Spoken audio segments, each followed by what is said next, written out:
Good morning, good morning. Welcome, welcome, welcome again. I am so delighted to be here with you.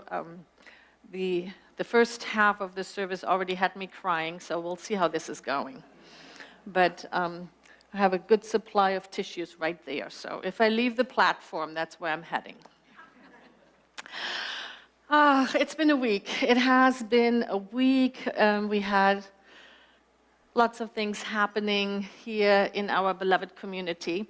And I want to share something that's very close to my heart. Thank you. All right. So, and I really want you to feel the gratitude and the grace that is when I share this. And and there might be tears, but that's okay, right? That's okay. So on Tuesday evening, I visited with Ron and Peter. And Peter, as many of you know, is walking through his cancer journey. And on Tuesday evening, he was in that space of being fully present and then going to the place where we can't go with him. And then he would come back, and in one of those moments when he came back, it was almost like a jolt. And he said, well, that was weird. and Ron and I happened to be in the room at that time. And Ron said, what was weird? He said, well, that place I just was. I don't know. Is he laying in his bed, fully alert and awake? And he's saying, I don't know if that was heaven, or maybe that was hell. And so we were intrigued, and we said, well, what was it? He said, it was very clean. It was very cleared up. So I think it's heaven. I think that was... And it was such a delight. And of course, the minister in me then was, when it was clear that he was, resting again, I said, well, let's see what Dr. Ernest Holmes has to say about heaven and hell. And we have in the back the glossary that, where you can, like for the quickie, when you're like, oh, I wonder what Dr. Ernest Holmes... Excuse me. If you're looking for a quick answer to a spiritual question,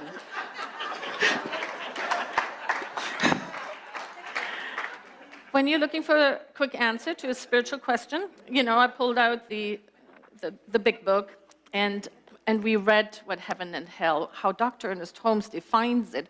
And those of you, if you have been in this teaching, we look at the places that are referred to as heaven and hell as states of consciousness.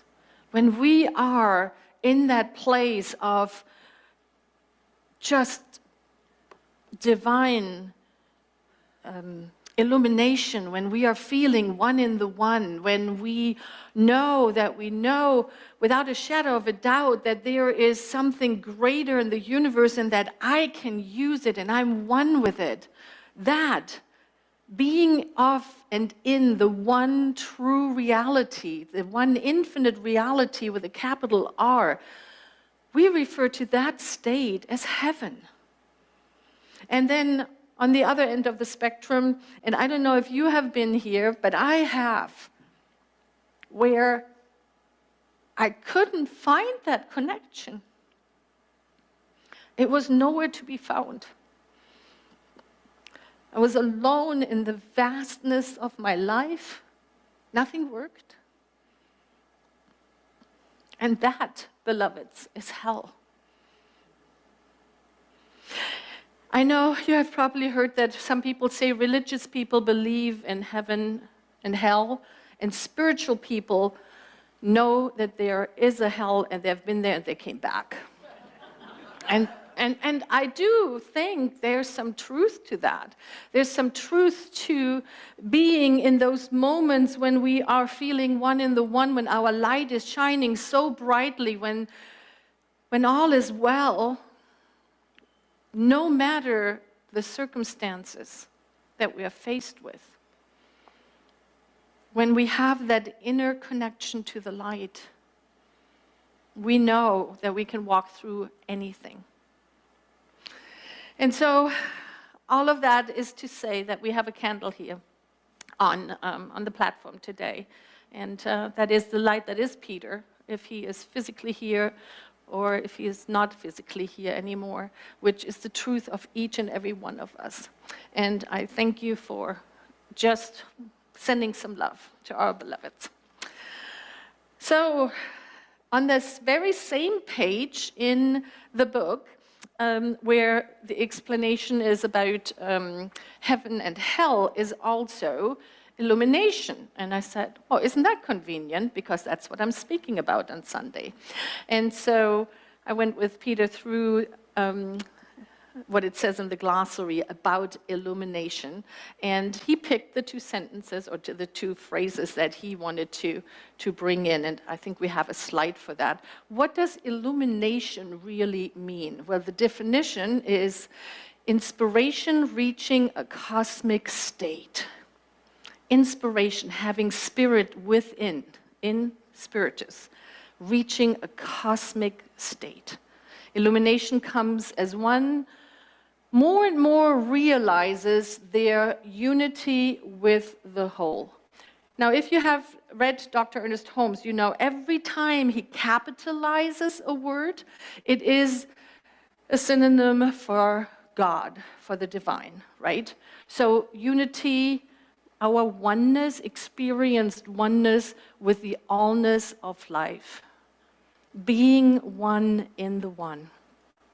And so it points to it that in order to experience this inner illumination, we have to commune with the divine within us, hopefully daily. To go within and become aware that there is a place within that is the divine.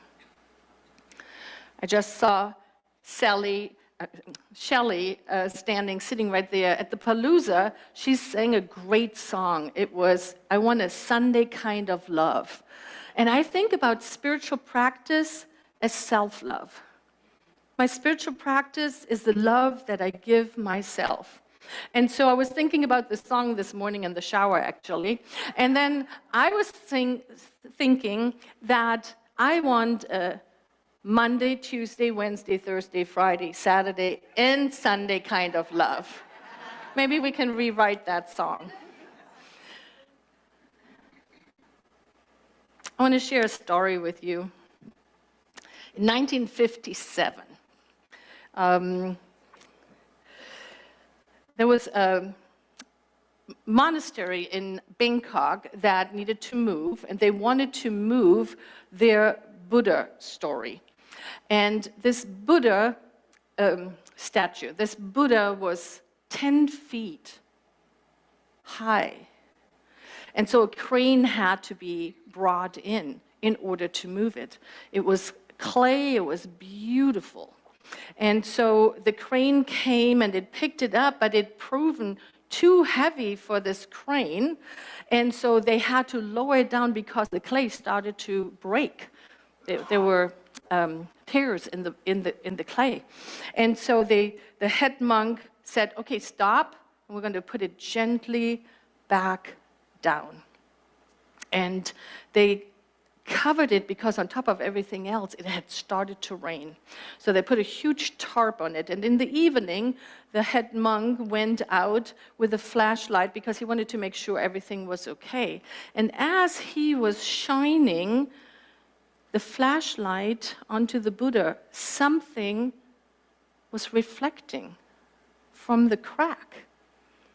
And so very carefully and meticulously, he worked on opening that crack a little bit more. And he worked on it for several hours. And what he discovered was that there was a golden statue of the Buddha underneath it that was covered with clay. Now, this is a true story.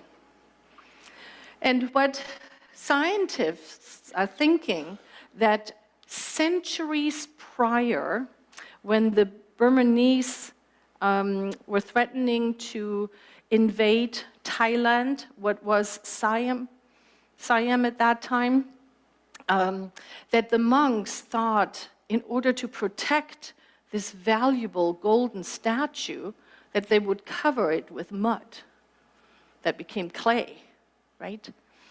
And unfortunately, they think that all of the monks, all of the people who knew about this, got killed.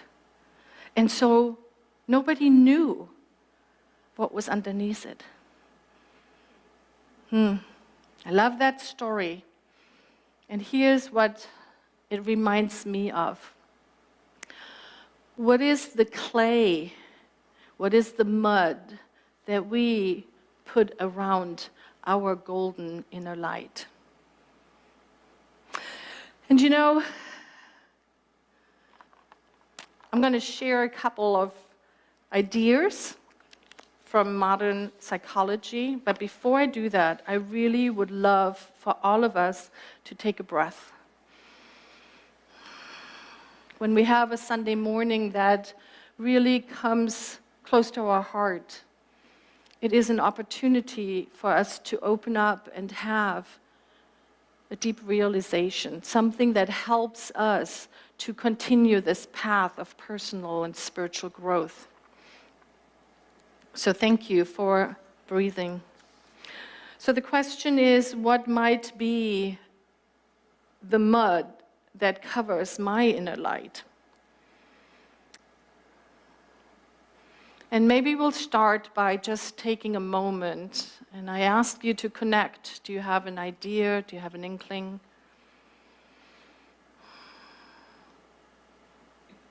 And I'm going to offer a couple things. If we are suppressing anger, if we are so terrified of conflict, our clay might take on the appearance of people-pleasing, sometimes even betraying what we know to be the highest and best to keep the peace, to not rock the boat. If we are suppressing sadness, the clay might look like numbness, like non-availability, because you see, you can't just numb one feeling. We will, if we suppress our sadness and don't let those feelings come out, all of the other feelings are being suppressed as well, and they can harden into the clay. If we are suppressing our fears, the clay takes on the rigid control, because we're trying to control everything so we don't get hurt again or feel that fear again. Yes, I know. She's like, I know all of this. We're having a baby here with us in the sanctuary who was just cooing in agreement, I felt. I felt it was agreement. Okay, a couple more. If we suppress our guilt, if we push away any guilt that we feel, that clay might turn into overgiving, overextending ourselves, because we do not want to face it. So we put clay around it. Jealousy. Jealousy can add to the clay in a way that that it hardens into judgment. I don't know if you ever had the experience, but when we really want something that somebody else has, we can fall prey to judging it so we don't feel that yearning to have it. And so all of these hints or all of these ideas are simply for us to recognize, for us to hear something in them and say, oh, that's an interesting point. I've never thought about that. I'm going to spend some time with that. And so, one more that I thought was interesting. When we suppress our need for love, that can turn the clay into this independence addiction. And you know how that looks, right? Oh, I could do this myself. Oh, we're having people raising hands who are saying, who feel that. Oh, I wasn't even going there, but thank you, Reverend Leslie. Yes, right? I can do this myself. And then we end up empty and exhausted. I think we have a slide that I love by Meister Eckhart, the German philosopher. He said, the spiritual life is not a process of addition, but rather of subtraction. Now, what does that mean? Well, for me, in this context, it means let us pay attention to what we have used as armor that is hiding our light, our inner illumination. And you know, this is one of those topics that is really very, very personal, because we cannot know what the truth is of your own clay. We're staying with that metaphor, right? Nobody can know. So this is not an invitation to turn to your partner and say, I think you need to work on that one thing.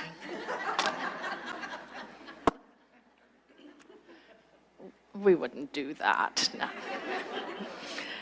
And interestingly enough, we don't know what is the makeup of somebody else's clay, but what we do know is when they are armored up and when the clay has hardened, right?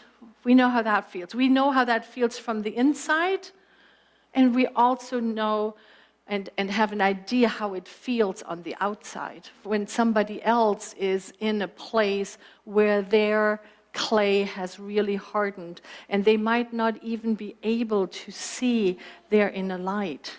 And that is why I am so grateful for a place like the New Vision Center, for this teaching, the science of mind, for community that reminds us when we temporarily forget that we are the light, that I am the light. It reminds us. Now, the practitioners, our wonderful practitioners who have gone through years of training, are actually trained to, I don't want to say break the clay, but maybe whatever that is in English, you know? Just knock it a little bit.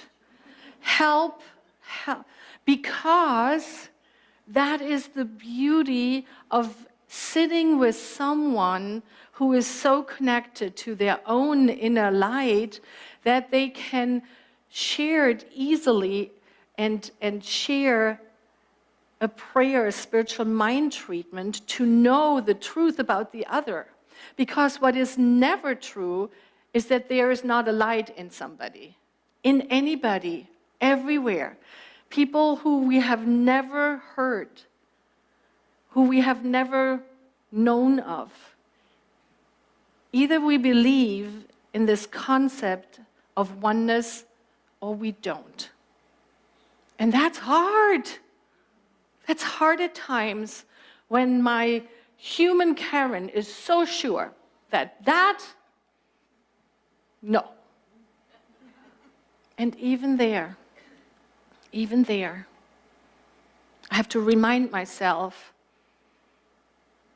if I believe in oneness, that we each are a spark of the divine, that within each and every one of us there is the divine, then that has to be the truth of everyone. You know, it reminds me of that quote, I think it's from the book Can We Talk to God, where Dr. Ernest Holmes says, and I'm going to paraphrase it, that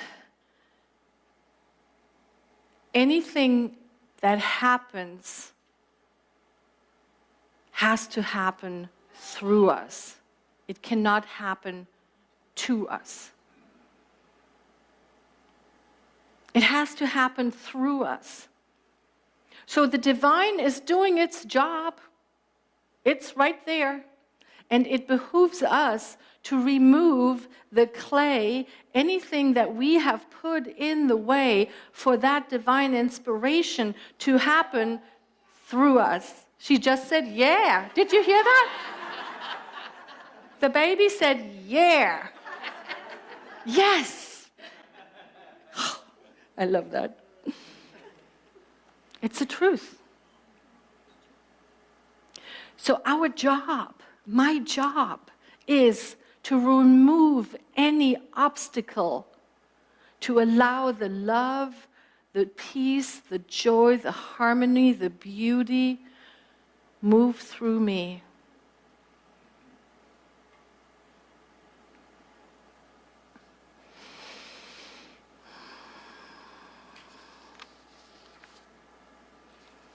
I know there's one more slide. I don't know what is on it, but let's see. Oh, it's Hafiz. Those of you who know Reverend Michelle Madrano, she always said Hafiz is her boyfriend. He is, of course, I think 13th century Sufi poet, and he said this: I wish I could show you when you are lonely and in darkness, the astonishing light of your own being. Oh. Close your eyes for a moment. Feel that with me. This desire to have a magic wand, or just the right words, or just the right touch or hug, or something, that this awareness ripples out into those who are around us. That even if we are in our darkest, in our loneliness, that we can feel this light coming to us and connecting with the astonishing light that is within us. That, beloveds, is what is the work of a place like the New Vision Center. To remind us of that astonishing light that is in each and every one of us at all times, that can never, never be harmed, extinguished. We can put a bunch of clay in front of it, but it's always, always there. And so how do we do that? Chisel. A practitioner has a chisel. That's what I was thinking about earlier, right? Well, let's get out our own chisels, because we are really responsible for our own clay. Yeah, we can talk about why I put the clay around my light, but who cares, really? You know, I want it gone. I want to remove it. I want to open my heart so wide that that light just shines out unimpeded. And so one of the ways that I know is to chisel away at that mud is with prayer. Our form of affirmative prayer, you heard a couple already if you were here early. I'm going to pray here in a moment, but I also want to let everybody know that if you would like a personalized prayer, you can go and see a practitioner in the prayer zone if you are in the sanctuary, or fill out a prayer request online. And then out in the lobby, we also have a prayer box. If you say, I just would like some extra help, a little chiseling, fill out one of those prayer requests and know that a practitioner will be praying on your behalf with you in consciousness throughout the whole week.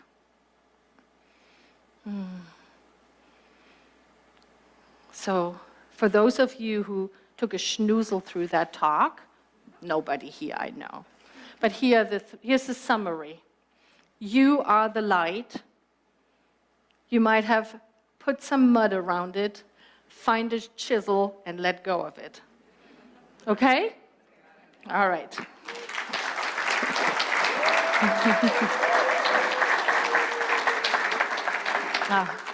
Thank you. Please join me.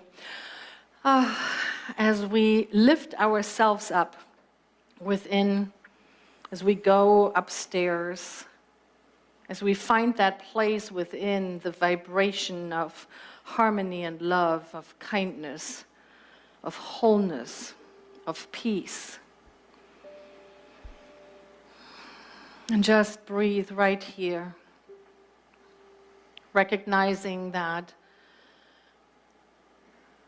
the power that is greater than I am is for me to use, is for me to welcome, is for me to lean into.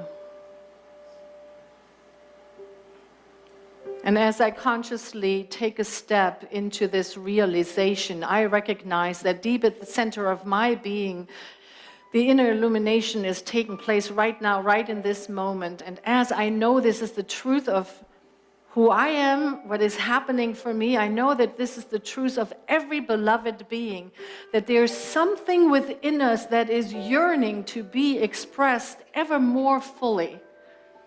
It is love, it is harmony, it might be a new relationship or conscious completion of a relationship.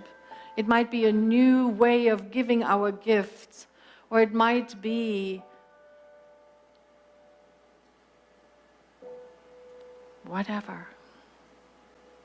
It is this impetus of the divine that is making itself known, and so it is up to me, it is up to us to open our hearts, to remove the clay as best as we can, to find the support, the helpers, the beloveds who can help us on this journey, so that we may be the ones who generate and share that inner illumination that we have discovered with the world, with one another.